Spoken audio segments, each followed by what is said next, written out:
여러분 사순절 기간이다라고 하는데 사순절이 도대체 뭘까?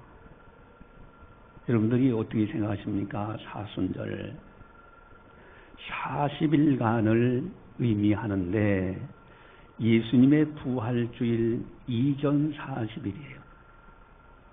그러면은 예수님이 4월 20일 날 부활하신 것을 기념하는 부활주일인데 40일을 계산할 때는 4월 19일까지 엊그제 3월 5일부터 계산하는 거예요.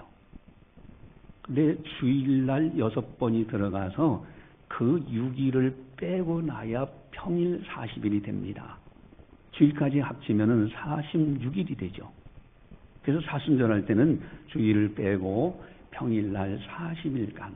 자, 그래서 주님의 십자가를 깊이 묵상하면서 그러면서 주님이 고난 당하셨던 거, 나를 위해서 행하셨던 거, 그것을 기억하고 경건 생활에 힘쓰는 기간. 이것이 바로 사순절 기간입니다.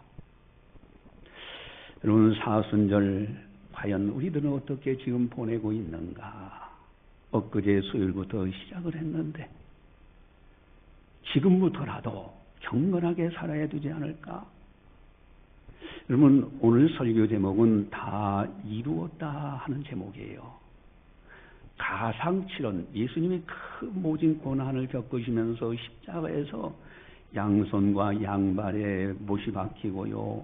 그리고 머리에 가시면류관 쓰시고 기절했다가 다시 깨어나고 또 통증에 의해서 또 기절했다가, 그래서 십자가의 사형은 여러 번 죽는 형이다, 이렇게 명명될 정도로 아주 극심한 형벌이에요. 그곳에서 어마어마한 고통을 겪으십니다. 그리고 그 속에서도 7마디 말씀을 하셨는데 맨 마지막에 하신 말씀이 뭘까? 맨 마지막. 여러분, 맨 마지막에는요, 아버지여 내 영혼을 아버지 손에 부탁하나이다 그러셨죠. 마지막은 하나님 아버지 앞에 자신의 영혼을 부탁해요. 마치 야곱이 마지막 세상 떠날 때 지팡이 머리에 의지해서 하나님께 경배드렸더라.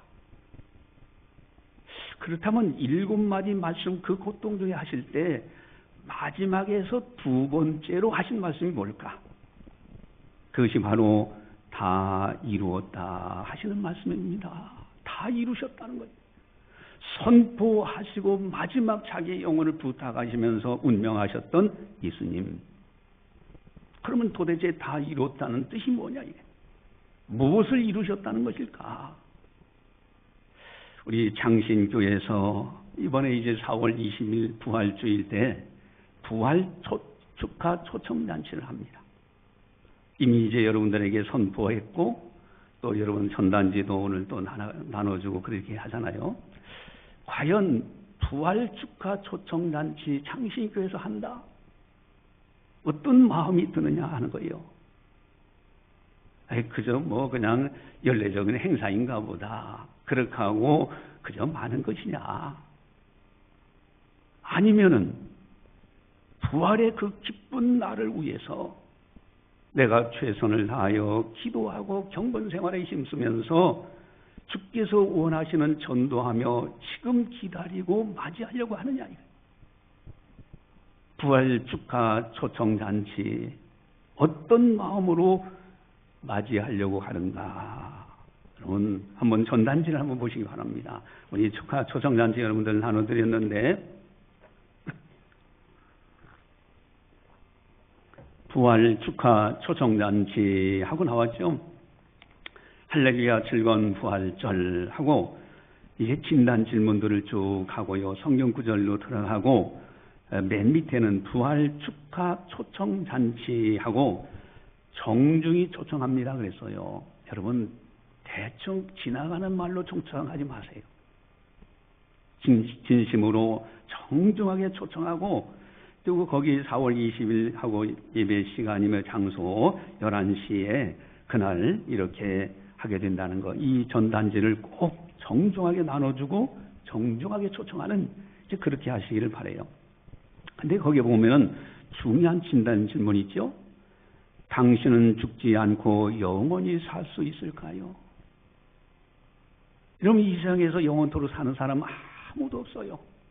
다 죽는 것을 알면서도 안 죽을 사람처럼 살아간다는 데 문제가 있어요.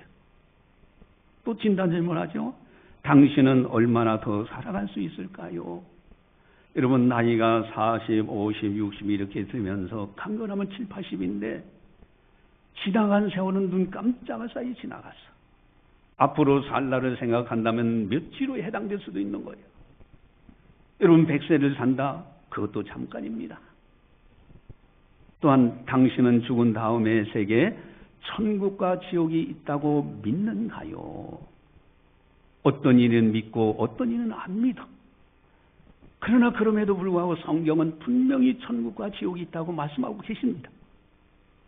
또 당신은 천국과 지옥 둘 중에 어디로 가고 싶은가요? 많은 사람들 다 있다면 나는 천국 가고 싶다 그러죠. 가고 싶다고 해서 갈 수 있느냐 이거예요.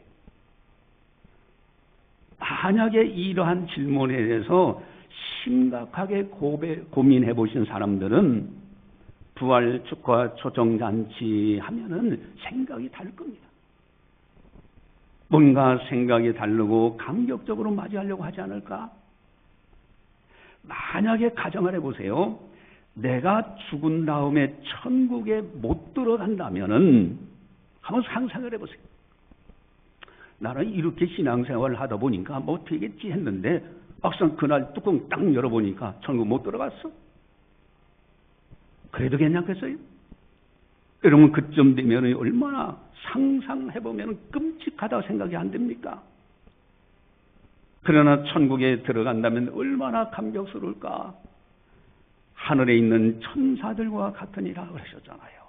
그 아름다운 천국에서 천사 모습으로 변화되어서 주님을 배웠고 주님께 영광 돌리는 모습 얼마나 아름답습니까? 물론 이 자리에 오신 분들이야 다 천국에 들어가지요. 천국에 들어가면 천사의 모습으로 다 변화되어 있을 거예요. 여러분, 옆에 사람들 지금은 이렇게 보기에 그럴다 할지 몰라도 천국 들어가면요 다 천사예요. 이 천사 오셨네, 송천사 오셨네, 그럴 겁니다. 근데 한 번쯤 더 생각해보자 이거예요. 그래, 나는 들어가. 근데 내 사랑하는 사람들을 천국에서 못 만난다면 어떻게 될까? 아니, 뭐 그냥 생각 없이 그저 살고 그냥 적당히 살고 있고 생각이 없다면 한 번쯤 자기 점검 해봐야 됩니다. 진정으로 그 사람을 사랑하고 있느냐 하는 것을 생각해봐야 돼요. 반면에 만약에 천국에서 만난다면 얼마나 감격적이겠습니까? 여러분, 우리가 이 땅에서 이렇게 장신께서 신앙생활하다가 천국에서 만나면 얼마나 감격적이겠습니까? 우리가 저 세상에 있을 때 우리가 이렇게 일을 하지 않았느냐. 여러분, 교회에 우리 장신교회 부활 축하 초청잔치, 교회 행사 중에서 엄청난 큰 행사입니다. 영적인 눈이 열린 사람들에게는 어마어마한 행사예요. 정말로 구원의 감격이 있는 사람들은 가볍게 여기지 않습니다. 사람은 누구나 천국에 다 들어가고 싶어 하는 거예요. 지옥 가고 싶어 하는 사람은 한 사람도 없어요. 근데 문제는 천국 가고 싶다고 해서 다 가느냐 이거예요. 마음이 가고 싶죠. 그러나 만약에 천국 가는 방법을 모른다면 그는 갈 수 없을 겁니다.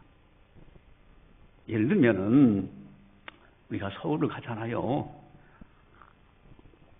어떤 사람이 서울 가려고 기차를 딱 탔는데 이 기차가 부산 가는 기차야.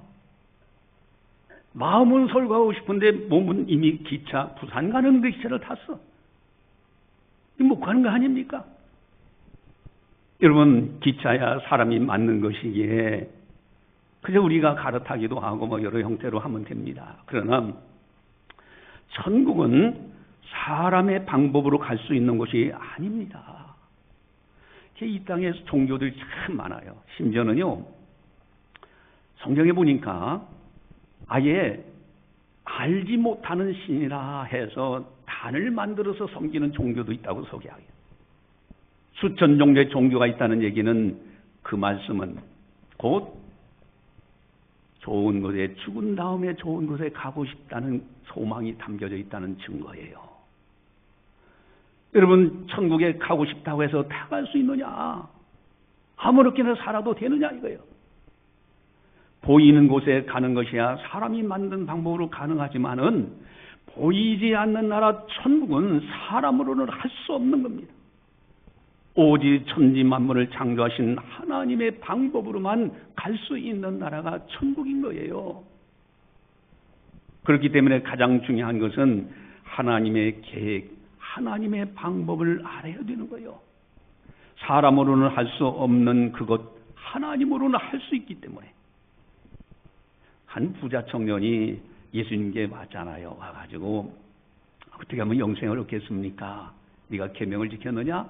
예, 제가 어려서부터 이렇게 계명을 지키면서 나름대로 근건하게 살았습니다. 예수님 뭐라고 말씀하셨어요? 그러면 너 가진 거 다 팔아서 가난한 사람들에게 나눠주고 그 다음에 나를 따르라. 이 부자 청년이 도무지 할 수 없어 근심하며 떠났다고 그랬어요. 이때 예수님이 한 수 가르쳐 주십니다.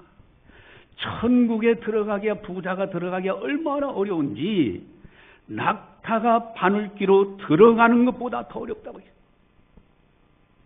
그 제자들은 깜짝 놀란 거예요. 아니, 그러면 이 세상에서 구원받을 사람이 누가 있겠나? 주님이 분명히 이렇게 말씀하십니다. 그 비결을 말씀하셨는데 마태복음 19장 26절입니다. 우리 주보지에 나와 있죠? 주보지에 마태복음 19장 26절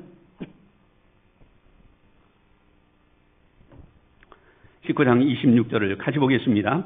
예수께서 그들을 보시며 이르시되 사람으로는 할 수 없으나 하나님으로서는 다 하실 수 있느니라. 아멘.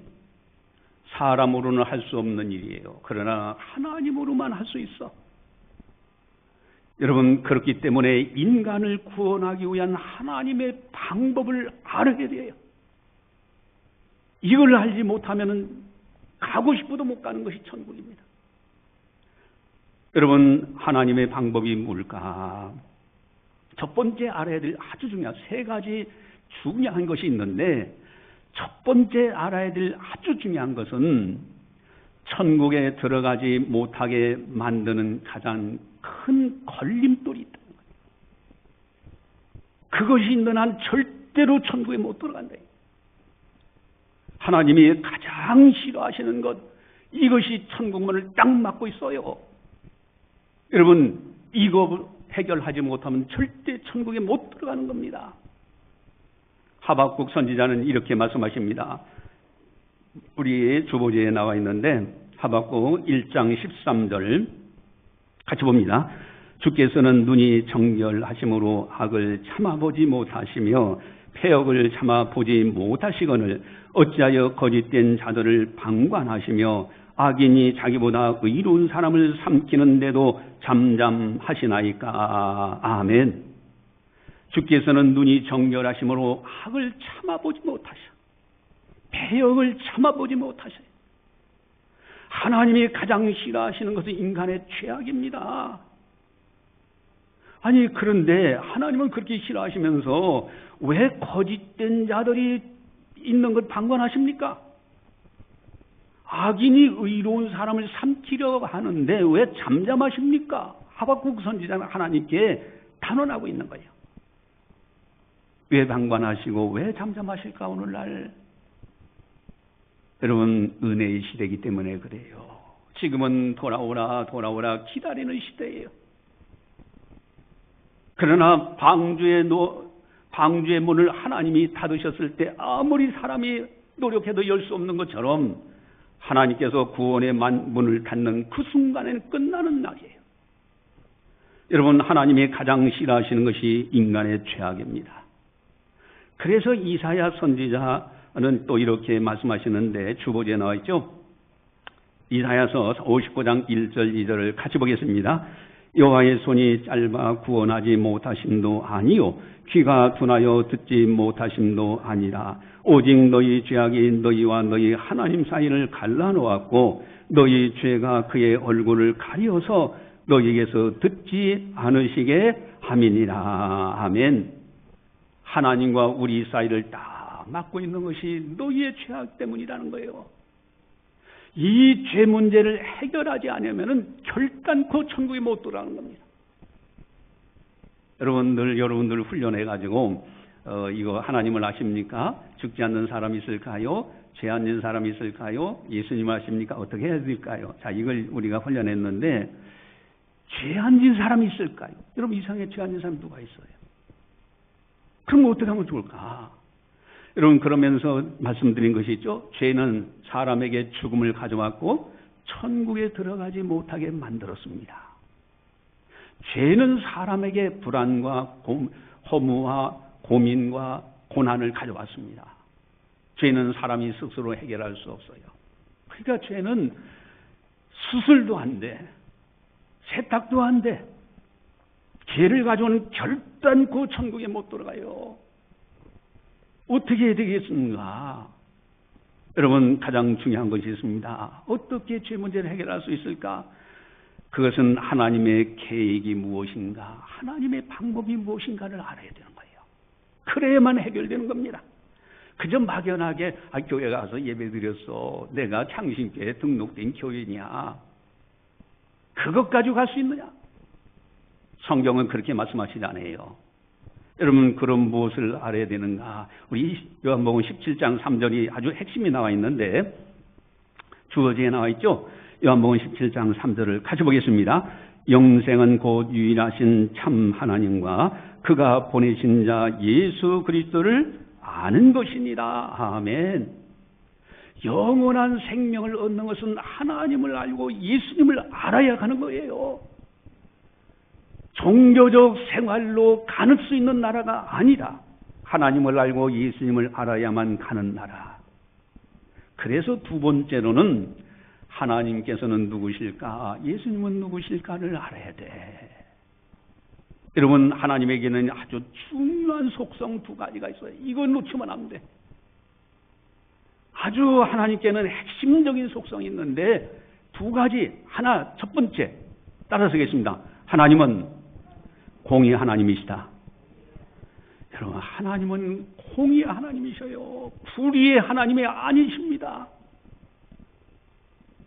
오늘날 권력을 잡기 위해서 수당 방법 가리지 않고 거짓말은 입만 벌렸다면 거짓말이야. 이 언론이라는 것도 마찬가지고요. 그래서 온통 나라를 어지럽게 하는 그런 일들 보잖아요. 자기들끼리 모의하고 음모하고 나중에 들통나서 녹취 파일이 공개되고 가짜 증거 자료가 나오고. 여러분 하나님은 그러신 하나님이 아니에요. 하나님께서는 공의의 하나님이십니다. 그래서 반드시 죄값은 반드시 갚아야만 해결되는 것이 하나님의 방법이에요. 그냥 적당히 어떻게 하다 보니까 아이고 죄 문제 해결했어, 그게 아니라 반드시 죄값은 지불해야만 해결하시는 것이 하나님의 공의 때문에 그렇습니다. 하나님은 용서의 하나님이시니까 그냥 적당히 봐주시겠지, 어떻게 하다 보면 그렇게 되겠지. 아니에요. 하나님은요 홀이 여우털만한 작은 것까지도 갚지 않으면 결단코 나오지 못한다고 말씀하십니다. 하나님은 죄값을 반드시 요구하셔요. 죄값은 치러야만 해결되는 것이 하나님의 용서의 방법입니다. 그래서 히브리서 9장 22절을 보면은 이런 말씀이 있는데, 우리 주보지에 나와 있죠. 히브리서 9장 22절 같이 봅니다. 율법을 따라 그의 모든 물건이 피로써 정결하게 되나니 피 흘림이 없은즉 사함이 없느니라. 아멘. 여기 중요한 것이 있습니다. 피 흘림이 없은즉 사함이 없다. 죄값은 피 흘림을 통해서만이 갚을 수가 있어요. 피 흘림이 없은즉 절대 용서를 받지 못해. 그게 하나님의 방법이야. 왜 피 흘림이 있어야 되는가? 여러분 하나님은 용서의 하나님이신데 그냥 적당히 없는 것으로 해주면 안 되나? 그러나 하나님은 공의의 하나님이요 아주 투명하신 빛의 하나님이셔요. 어둠이라는 건 조금도 타협할 수가 없어요. 죄값은 반드시 지불해야 되는데 오른손이 범죄하면 잘라버려. 여러분 죄 안 짓습니까? 왼손이 없애버려 앉아요. 발로, 눈으로, 입으로, 나중에는요 마음으로 생각으로 죄를 짓더라. 죽지 않는 한 죄를 짓더라. 여러분 사람이 죽으면 그 죄 때문에 죄값으로 지옥 갈 수밖에 없어. 여러분 이것이 하나님의 공입니다. 반드시 생명은 피에 있기 때문에 피로서만이 죄값을 지불할 수가 있어요. 하나님은 죄값은 반드시 지불해야 된다. 이게 하나님이 요구하시는 거예요. 그래서 레위기 17장 11절을 보시면은 자 우리 주보지에 나와 있죠. 레위기서 17장 11절 같이 보겠습니다. 육체의 생명은 피에 있습니다. 내가 이 피를 너희에게 주어 제단에 뿌려 너희의 생명을 위하여 속죄하게 하였나니 생명이 피에 있으므로 피가 죄를 속하느니라. 아멘. 여러분 피 흘림이 없은 적 절대 용서받을 길이 없어요. 그래서 구약시대 때에요 아담이 죄를 졌을 때 아담아 네가 어디 있느냐? 나무 뒤에 숨어있는 아담에게 가죽옷을 입혀 한 생명이 죽었어요. 대신 피의 제사. 그리고 끊임없이 피의 제사, 성막에서 피의 제사가 진행되고요. 성전시대 성전에서 피의 제사가 진행되고 여러분 반드시 죄값은 지불되어야만 해요. 그런데 문제는 사람이 피 흘려 해결할 수 있는 길이 아니에요. 다 죄인이기 때문에 내가 내 죄값으로 피 흘리는 순간에 나는 지옥 갈 수밖에 없는 거예요. 그래서 대속이라는 것이 그렇게 중요한 겁니다. 대신 갚아주신 거 대신 다른 사람이 대신 그냥 인간이 할 수 없어. 그래서 하나님의 아들 예수님이 대신 우리 죄값을 지불하시려고 십자가에서 피를 흘리시고 대신 죽어진 사건. 제가 늘 비유드리지만은 어떤 사람이 수십억, 수백억 빚을 졌을 때 갚지 못하면요, 그 경찰서 고발돼가지고 경찰 와서 끌고 갈 겁니다. 그 감옥 들어가는 거예요. 근데 능력 있는 사람이 딱 나타나가지고 그 사람 빚을 내가 갚아주겠노라고 다 갚아줘. 이 사람은 믿겨지다 안 믿겨지다 갚아줬다면 이 사람은 절대 감옥 갈 일이 없어. 왜? 다른 사람이 갚아줬기 때문에. 우리의 죄값을 우리가 해결할 수 없는데 하나님의 아들 거룩하신 죄 없으신 그분이 십자가에서 죄값을 대신 죽음으로써 갚아주셨어요. 대속입니다. 그래서 우리들은 예수 안에서 구원받게 되는 거예요. 그래서 두 번째 하나님의 속성, 아주 중요한 속성이 있는데 그것이 뭐냐? 따라서겠습니다. 하나님은 사랑의 하나님이십니다. 이게 중요한 거예요. 그게 사랑인 거예요. 내가 할 수 없는 것을 하나님의 아들 예수님이 대신 죽어주시면서 죄값을 지불하셔서 하나님의 공의를 이루시고 그리고 우리를 건져내신 하나님의 어마어마한 사랑. 이 사랑을 받은 사람들이 우리들입니다. 그래서 로마서 5장 8절에서 이렇게 선포합니다. 우리 중보지에 나와 있는데 한번 다시 같이 보겠습니다. 로마서 5장 8절. 우리가 아직 죄인 되었을 때 그리스도께서 우리를 위하여 죽으심으로 하나님께서 우리에 대한 자기의 사랑을 확증하셨느니라. 아멘. 여러분 대신 죽으심으로 우리가 아직 죄인 되었을 때 우리를 위해 대신 죽으신 거예요. 그러니까 이 하나님의 속성을 아는 사람은요, 주님의 그 십자가의 은혜를 생각할 때 너무너무 감격하는 거예요. 제가 공주 사람 아닙니까? 충남 공주. 제 고향은 충남 공주잖아요. 공주의 곰나루가 있어요. 곰나루. 그 전설이 있잖아요. 거기에요. 옛날에 이제 그 전설이 이야기인데, 이 포수가 이제 그 사냥을 하는데 곰 한 마리를 놓고 탁 발견해가지고 쏠려가는데 이 곰이 이제 눈치를 딱 챈 거예요. 그래서 하는데 이상하게 이 곰이 도망가지를 않고 바위를 끌어안고 있는 거야. 그래서 화살을 쏴가지고 탁 쏴니까 막 그냥 맞아. 그 맞고 나중에 쓰러서 때까지 버티고 있어. 나중에 가보니까 그 발 밑에 곰 새끼들이 옹기종기 있더라는 거예요. 어미 곰으로서 아기 새끼 곰을 살리려고 자기가 대신 맞아주는 거예요. 여러분, 이와 같은 것이 십자가의 사랑입니다. 우리가 받아야 될 죗값을, 그 화살을 하나님의 아들 예수님이 십자가에서 대신 맞아주신 거. 그래서 우리를 죄 문제 해결하셔서 용서하신 하나님의 사랑을 실천한 거. 그래서 세 번째 우리가 알아야 될 하나님의 인간 구원 방법의 핵심이 있는데, 그것이 뭐냐면은 고린도전서 1장 18절입니다. 우리 주보지에 나와 있죠? 고린도전서 1장 18절 같이 봅니다. 십자가의 도가 멸망하는 자들에게는 미련한 것이요 구원을 받는 우리에게는 하나님의 능력이라. 아멘. 그러니까 십자가의 도예요. 여러분, 십자가의 도가 멸망당하는 사람들에게 미련하게 보여. 아니, 하나님께서는 전지전능하시면은 아담이 죄를 지을 줄도 알았어. 그러면은 전지전능하시니까 알았으니까 죄를 못 짓게 하신다든가, 죄를 짓지 못하게 막으시든가, 아니면은 아예 선악을 알게 하는 나무를 만들지 마시든가.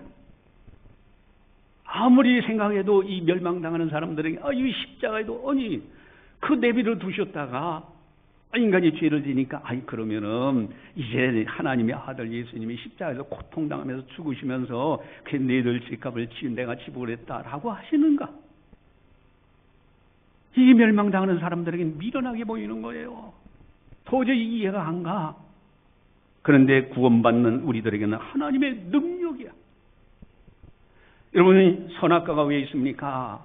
하나님께서는요, 에덴 동산에 수많은 아름다운 열매들을 다 만들어 놓으시고 다 너 가져.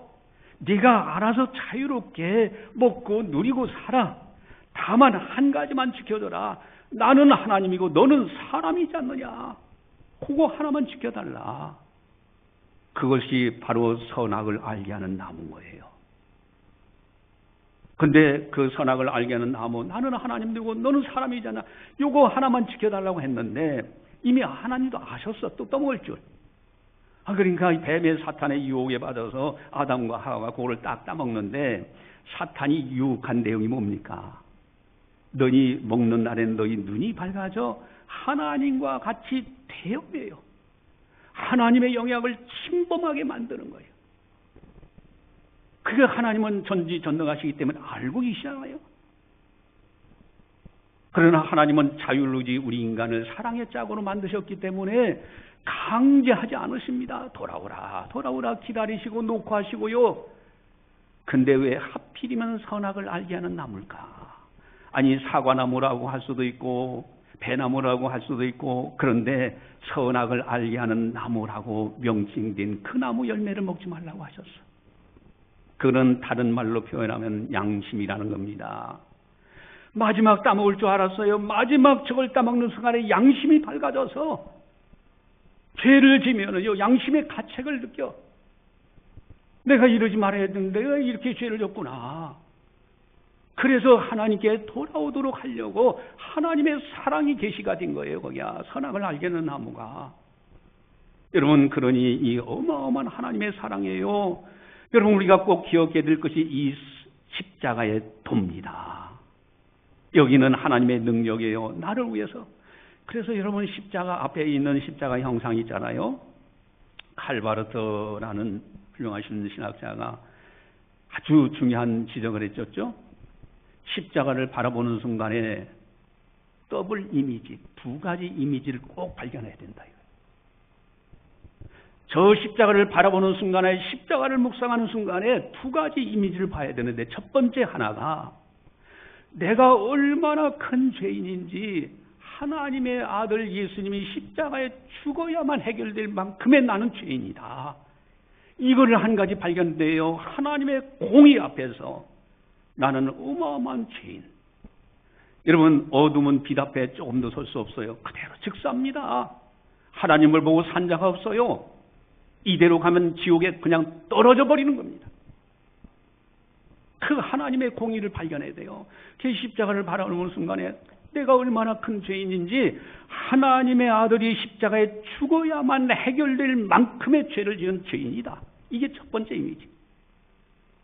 또한 두 번째 이미지는 도대체 내가 누구 할래? 나 같은 사람을 위해서 하나님의 아들이 그 영광의 보좌를 버리시고 이 낮고 천한 곳까지 오셔서 나를 대신하여 죽으셨느냐? 그래서 나를 구원하셨느냐? 이 어마어마한 하나님의 사랑을 발견해야 돼요. 십자가를 바라보는 순간에 하나님의 공의를 봐야 되고 하나님의 사랑을 볼 줄 알아야 돼. 이렇게 해서 우리가 구원받은 우리들입니다. 어마어마한 거예요. 여러분, 가상칠언 마지막 두 번째 말씀이 뭡니까? 다 이루었다 선포하시는 거예요. 다 이루었다. 이제는 하나님의 계획, 하나님의 방법, 인간 구원하는 그 모든 것을 다 이루었다고 선포하시고 마지막에 아버지여 내 영혼을 아버지 손에 부탁하나이다. 그리고 운명하신 거예요. 여러분, 이 어마어마한 은혜와 복을 우리가 받았습니다. 영원토록 찬양해야 되는 거예요. 이것을 아는 사람들, 그리고 사망 권세를 깨뜨시고 3일 만에 부활하신 예수님, 여러분 부활 축하 초청잔치는 어마어마한 행사예요. 그 남 얘기가 아닙니다. 뭐 교회에서 그냥 하는 거 행사인 것보다 크게 아니에요. 여러분, 이런 영적인 세계에 내가 구원받은 그 은혜를 생각하면서 부활 축하 초청잔치 기도와 경건으로 기다리셔야 되고요. 주께서 우리에게 부탁하신 복음 전파하는 거 열심히 초청하고 해서 이번 기회에 오시는 분들이 다 구원받을 수 있도록 그렇게 해야 되는 겁니다. 그래서 장차 우리가 천국에서 주님 배울 날이 있잖아요. 그날 부끄럽지 않는 사람이 돼야 돼. 기도하시겠습니다. 사랑의 하나님 아버지 감사합니다. 저희들을 사랑해 주시고 오늘도 성령께서 교회에게 하신 말씀을 듣게 하시니 감사를 드립니다. 이제 우리 주님께서 다 이루었다 선포하셨습니다. 참으로 하나님의 공의, 죄악은 참아보지 못하시는 하나님, 또 하나님의 사랑, 인간이 할 수 없는 그것을 하나님의 아들 예수님이 십자가에서 다 이루신 것, 지 어마어마한 그 은혜로 우리가 구원받았다는 것, 그리고 3일 만에 사망 권세를 깨뜨시고 부활하심으로 천국 가는 길을 활짝 열어놓으신 그 은혜, 우리 모두가 그 은혜에 감격하며 하루하루 기도와 경건으로 살아갈 수 있도록 도와주시옵소서. 또한 아버지 하나님, 우리 창신교회 부활 축하 초청잔치 성령께서 우리에게 우리 교회에 주신 귀한 행사인 줄 믿사오니 참으로 하나님의 백성으로 하나님의 자녀로서 기도와 경건으로 최선을 다하여 잘 준비하였다가 그날 많은 사람들을 초청해서 구원받는 역사가 충만케 일어나는 큰 행사가 될 수 있도록 도와주시옵소서. 또 이를 통하여 우리 성도님들이 하늘의 상급을 쌓아 주님 배울 때 하늘의 별과 같이 빛나는 칭찬을 받을 수 있는 아름다운 은혜가 있게 하여 주시옵소서. 감사하고 예수님의 이름으로 기도드리옵나이다. 아멘.